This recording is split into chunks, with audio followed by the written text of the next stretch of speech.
மெக்ஜாம் புயல் வெள்ளத்தால் பாதிக்கப்பட்ட 80,000 குடும்பங்களுக்கு அரிசி உள்ளிட்ட நிவாரணப் பொருட்களை அமைச்சர் உதயநிதி ஸ்டாலின் வழங்கினார்.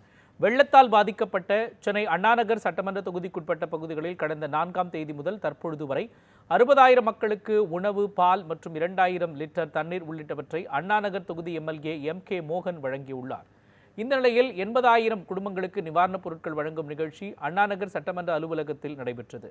இதில் இளைஞர் நலன் மற்றும் விளையாட்டுத்துறை அமைச்சர் உதயநிதி ஸ்டாலின் கலந்து கொண்டு அரிசி, மளிகை பொருட்கள் அடங்கிய நிவாரணப் பொருட்களை வழங்கினார்.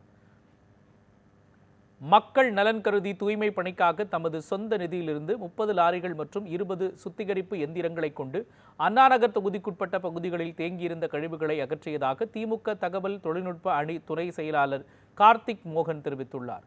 தொடர்ந்து தொகுதிக்குட்பட்ட 80,000 குடும்பங்களுக்கு 10 நாட்களுக்கு தேவையான நிவாரணப் பொருட்கள் வழங்கப்பட்டுள்ளதாகவும் தெரிவித்தார். நாமக்கல் உள்ளிட்ட மாவட்டங்களில் இருந்து கொண்டுவரப்பட்ட நிவாரணப் பொருட்களும் விநியோகம் செய்ய திட்டமிட்டுள்ளதாகவும் கூறினார்.